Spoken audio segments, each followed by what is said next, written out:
Nationalism in Europe किस तरह से राष्ट्रीयता की भावना यूरोप में उभर के आती है। यहाँ पे एक प्रिंट है, ये बनाया है फ्रेडरिक सोरियो ने 1848 में।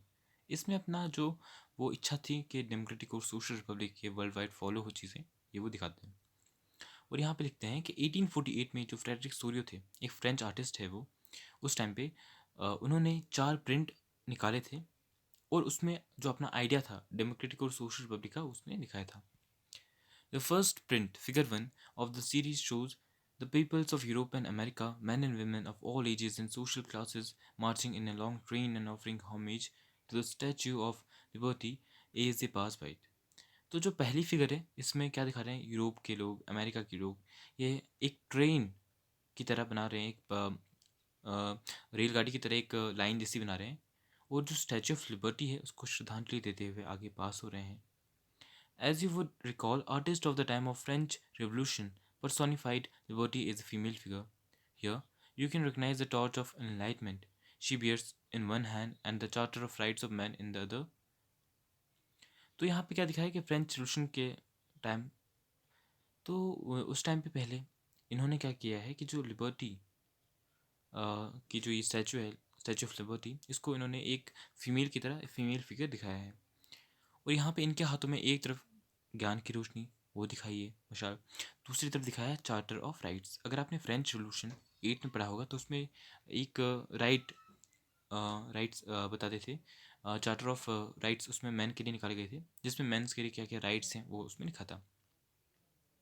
On the earth, in the foreground of the image, lie the shattered remains of the symbols of absolutist powers, institutions.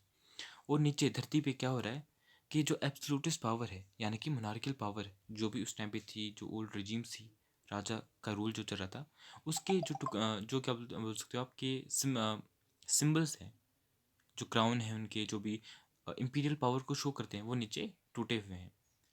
In Soros Ethiopian vision, the peoples of the world are grouped as distant nations, identified through their flags and national costume. तो इनका एक Ethiopian vision, Ethiopian वो चीज़ होती है जो equal to impossible होती है, ऐसी चीज़ जो आपको लगे कि पूरा इम्पॉसिबल है। ये क्यों बताया गया है? उस टाइम पे जब ये रहते थे, उस टाइम पे जो इन्होंने आइडिया सोचा था, रिपब्लिक होगा, डेमोक्रेटिक होगा, नेशनलिज्म होगा, ये आइडिया उसमें बहुत ही ऐसा था कि इम्पॉसिबल के इक्वल था, क्योंकि उस टाइम पे थे राजा महाराजा। तो उस टाइम पे ये आइडिया लोगों को इम्पॉसिबल जैसा लगता था, तो इसलिए इथोपियन विजन बोला है। तो इसमें दिखा रहे हैं कि लोगों को अलग अलग फ्लैग्स देखे हैं, अपनी अपनी कंट्री के कॉस्ट्यूम्स बोल सकते हो आप, ये पहने हुए हैं। Leading the procession was way past the Statue of Liberty are the United States and Switzerland which by this time were already nation states. तो सबसे पहले शुरू शुरू में कौन जा रहे हैं, यूएस दिखा रहे हैं कि शुरू में वो गए हैं, उसके बाद उनको फॉलो करके वे जा रहे हैं स्विट्ज़रलैंड। यहाँ पे तो नहीं दिख रहा है, लेकिन वहाँ पे जो पीछे पेड़ दिख रहा है उसके पास अगर आप देखोगे वहाँ पे भी कुछ लोग हैं, और वहाँ पे ये अमेरिकन्स और ये जो स्विट्ज़रलैंड के लोग हैं वो है। और उस टाइम पे वो नेशन स्टेट थे, उनका एक था ऐसे कंट्री टाइप था system. France, identifiable by the revolutionary tricolour, has just reach the statue. अभी अभी क्या हुआ है कि फ्रांस जो है, जो अपने 3 कलर्स लेके वहाँ पे, जो फ्लैग में उसमें 3 कलर्स हैं, तो वो अभी अभी वहाँ पे स्टैचू के पास पहुँचा है। She is followed by the peoples of Germany bearing the black red and gold flag. उसके बाद फ्रांस के पीछे जर्मनी के लोग हैं, उनका जो फ्लैग है उसमें रेड, ब्लैक और गोल्डन फ्लैग, इससे ये कलर्स हैं उसमें। Interestingly, at the time when Sorio created this image, the German peoples did not yet exist as a united nation. The flag they carry is an expression of liberal hopes in 1848 to unify the numerous German speaking principalities into a nation state under a democratic constitution. तो उस time पे जब ये इन्होंने print निकाला है, तो उस टाइम पे जर्मन्स लोग एक यूनाइटेड नेशन की तरह नहीं थे, यानी कि एक नेशन, एक कंट्री की तरह नहीं रहते थे। तो इसमें जो इन्होंने फ्लैग निकाला है, ताकि जो वहाँ के लोग हैं उनको एक क्या बोल सकते हो, यूनिफाई करने के लिए दिखाया कि वहाँ के लोगों की एक सिमिलर आइडेंटिटी, एक उनका बोल सकते हो कि यूनिटी, उसको शो करने के लिए इन्होंने दिखाया। Following the German peoples are the peoples of Austria, the kingdom of two Sicilies Sicilies Lombardy, Poland, England, Ireland, Hungary and Russia. तो बाकी जर्मनी के बाद यही कंट्रीज आ रही है। From the heavens above, the Christ, saints, and angels gaze upon the scene.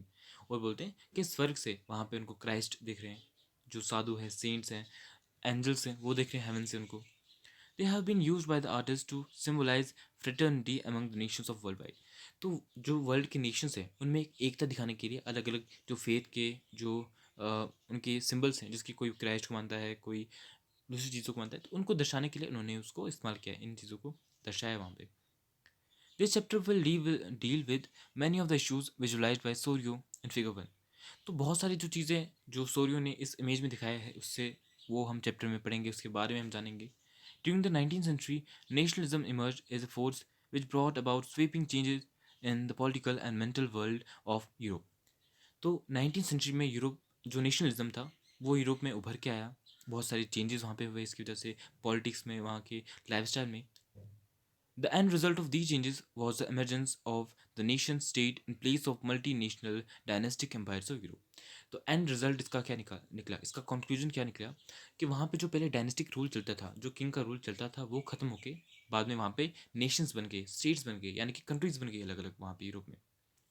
The concept and practices of a modern state in which a centralized power exercised sovereign control over a clearly defined territory had been developing over a long period of time in Europe.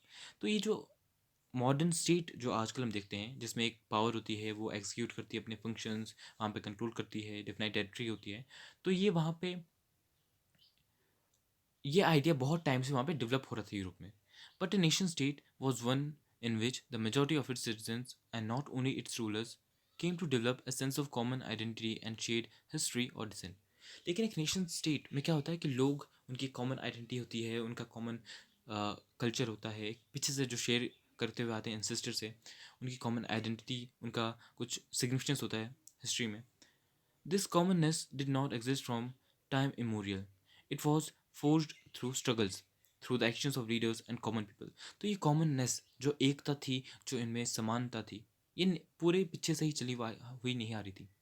लोगों ने जो struggle किया, लोगों ने जो freedom के लिए लड़ाई ली, तो वहाँ से उनको अपनी कॉमननेस मिली कि हमें किस चीज़ के लिए, एक कॉमन टारगेट के लिए हमें सबको इकट्ठा होना है, उसके लिए फाइट करना है। This chapter will look at the diverse processes through which nation states and nationalism came into being in 19th century Europe. तो इसमें अलग अलग प्रोसेस के बारे में हम जानेंगे, किस तरह से ये जो नेशन स्टेट्स का या नेशनलिज्म जो था 19th सेंचुरी में यूरोप में उभर के आया, वहाँ पे एग्जिस्टेंस में आया। और यहाँ पे एक वर्ड है plebiscite, a direct vote by which all the people of region are asked to accept or reject proposal. एक डायरेक्ट वोटिंग होती है जिसमें लोगों को पूछा जाता है कि आप इसको तो या तो एक्सेप्ट करो या तो रिजेक्ट कर लो। तो आज हम यहाँ तक पढ़ेंगे, कल इसका हम जो फर्स्ट टॉपिक है इसमें, the French revolution and the idea of nation, तो ये पढ़ेंगे।